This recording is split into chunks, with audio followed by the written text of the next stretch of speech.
חבר'ה, שיעור מגלים אחד הדברים החזקים, שמענו לב. הרבה אנשים צריכים דווקא, בליד אנחנו נעשה שידור חי ביוטיוב.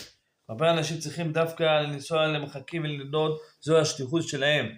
כמו שמואל הנביא שהיה נודד מעיר לעיר, לחזק את עם ישראל. בדיוק עלינו. הרבה אנשים עושים שליחות. מה זה שליחות?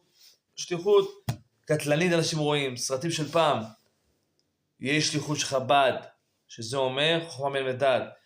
פעם פה, פעם אנחנו פה. כמו שאדם יש לו צרות ובעיות, אז יש פה לנו שליחות שאדם צריך לחזק, זה מה שהולך להיות.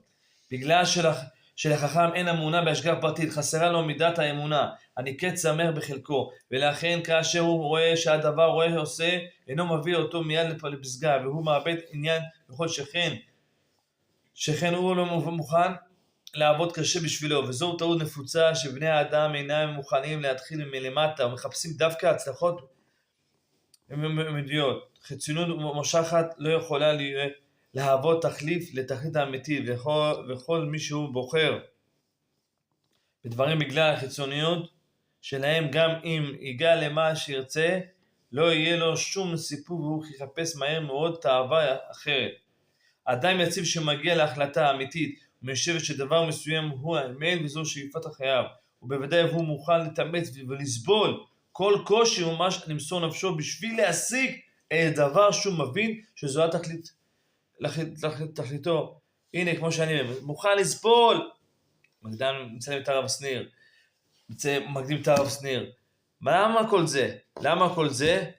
כי האדם שעושה מסעוד לב, עושה מוסר נפש לבורא עולם, אומר בורא עולם אתה שותף שלי, מחזיר מישהו בתשובה, אומר אני אעשה לך מה אתה רוצה, כי עם ישראל המאוחדים צריכים להיות, ערבים זה לזה. שימו לב שהתחילה קורונה, כולם דאגו לחיילים, ארגזים, עירייה, אני אישית, נתנו לנו מעיריית אור יהודה, לנסוע לצפון, פה שם. ברגע שאדם עושה את זה, יהיה לו הכל בחיים. ויותר מזה, אומר בורא עולם, שמח עוד שלי, שמח אותך. למה? למדנו משהו יפה. למה יש שבת? שבת ניתנה בשביל לחבר משפחות, בשביל לחבר אחים. כי שבט אחים, גם יחד. איפה זה כתוב? בספר יפה. אז אנחנו צריכים לדחה, ואין לנו בשורות, טוב? ואין לנו הרבה ישו. יפה. אז אמרנו אדם, אז מה זה אומר? שהוא ככה, זה הדבר שכל אדם שרוצה להגיע.